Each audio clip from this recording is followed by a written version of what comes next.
വാശിയോഗത്തിലാണ് ഗോരഖ്നാഥൻ്റെ ചന്ദ്രരേഖ 200 എന്നുള്ള പുസ്തകത്തിലെ വാശിയോഗത്തിൻ്റെ 50-ാം ശ്ലോകം 3-ാം കണ്ണ്. പൂരണത്തിൽ നിന്ന് യോഗം ചെയ്യുന്ന സാധകൻ എന്നും 16 വയസ്സുള്ള ചെറു യുവാവിനെ പോലെ ഇരിക്കും കാഴ്ചയ്ക്ക്. 3 മണ്ഡല തൂണാകിയ 3-ാം കണ്ണിൽ 8-2 16 സംഖ്യ മന്ത്രത്തിനാൽ ഇടൈപ്പിങ്കളയാൽ വാശിയെ കൂട്ടി 8 ചാൺ ഉടമ്പിൽ ഉള്ള 9 വാസലുകളെയും അടച്ച് ഓങ്കാരക്കൊട്ടയെ മുഴുവനും ജീവൻ നടക്കുന്ന ഇടത്തിൽ വാശിയെ വലിച്ചു കയറ്റി പിടിച്ചു നിൽക്കണം. നാട്ടാകിയ ആ മുതൽ എഴുത്തായ ഓരോ എഴുത്തിലേയെ നിന്ന് ധ്യാനം ചെയ്തുകൊണ്ടിരിക്കണം.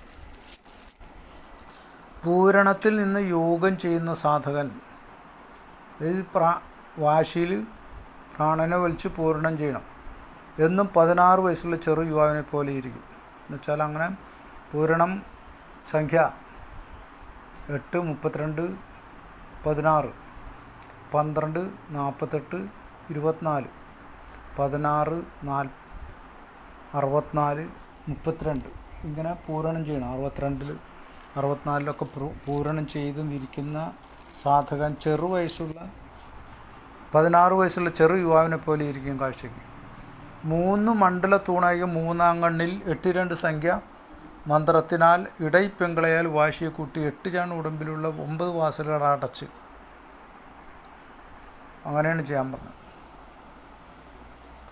അപ്പോൾ നവമുഖി മുദ്ര ചെയ്യണം.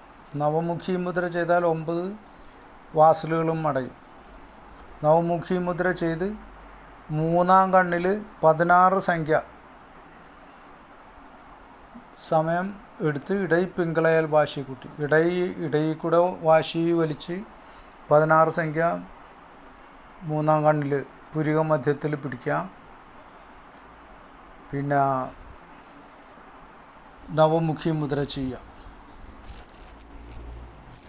അങ്ങനെ പിടിച്ചുകൊണ്ടിരിക്കുക. അങ്ങനെ 9 വാസലുകളും അടയ്ക്കണം. ഓങ്കാരക്കോട്ടയെ മുഴുവനും ജീവൻ നടക്കുന്ന ഇടത്തിൽ വാശിയെ വലിച്ചു കയറ്റി പിടിച്ചു നിൽക്കണം. ഓം എന്ന് പറഞ്ഞ് വലിച്ചു കയറ്റുക. ഇടയിൽ കൂടെ പിടിച്ചു കയറ്റുക. ആജ്ഞയിൽ പിടിച്ച് 3-ാം കണ്ണിൽ ശ്രദ്ധിച്ച് പിടിച്ചുകൊണ്ടിരിക്കുക. ഒരു സാവധാനം വിടുക. വീണ്ടും ഇതുപോലെ തന്നെ ചെയ്തുകൊണ്ടിരിക്കുക. പിങ്കിലെ കൂടെ ചെയ്യുക, ഇടയെ കൂടെ ചെയ്യുക, സുഷുമ്നെ കൂടെ ചെയ്യുക. നാട്ടാകി ആ മുതൽ എഴുത്തായ ഒരു എഴുത്തിലേയേ നിന്ന് ധ്യാനം.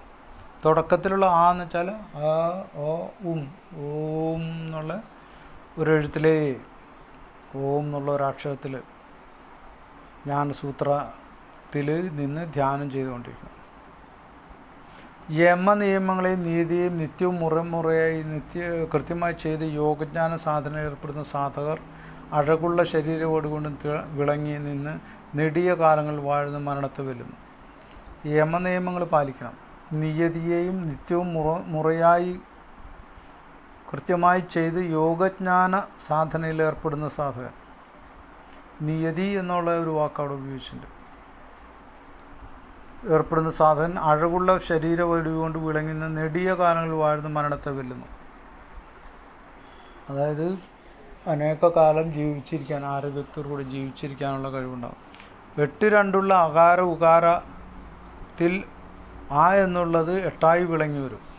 ഈ അകാരത്തിൽ 12 കലയായ സൂര്യൻ 16 കലയായ ചന്ദ്രനെ മുറയായി കൂട്ടിയ കലകൾ ശിവയോഗമാകും.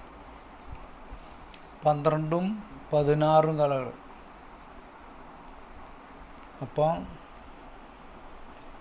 12, 6, 18, 10, 28 കല. 28 തവണയെങ്കിലും കുംഭകം ചെയ്യണം. അല്ലെങ്കിൽ 28 തവണയായിട്ട് ചെയ്യണം. ഓം എന്നുള്ളത് വലിച്ച് കുംഭകം ചെയ്ത് 28 തവണ 28 എങ്കിലും കലകളെ ശിവ എന്ന് ജപിച്ച് അവിടെ ഇരുന്നാൽ അത് ശിവയോഗമാകും എന്നാണ് പറഞ്ഞത്. യമനിയമങ്ങൾ പാലിക്കണം. ശരീരത്തിന് വേണ്ട യമനിയമങ്ങളാണ്. സമൂഹത്തിൻ്റെ യമനിയമങ്ങൾ മാത്രമല്ല, ശരീരത്തിൻ്റെ നിയമങ്ങളും. 3-ാം കണ്ണ് ഇരട്ട് വയതാക എൻറും കാൺപാൻ എൺമൂன்றாம் ഈരട്ടും ഇടയെ കൂടി ഒരട്ടാ 9വും ഉയരത്തൂക്കി ഓങ്കാരക്കോട്ടൈ അതിനുള്ളേ പായ്ந்து നേരട്ടാം നീടൂഴി നെടിയ കാലം നിയമമുടൻ വടിവ് കൊണ്ടു മൂജറ്റൂവി പേരിട്ടാന്താനൊன்று ഈരാറാക പിറടാതാൻ കലന്തിടുവാൻ ശിവയോഗമമ്മേ. നമഃശിവായ.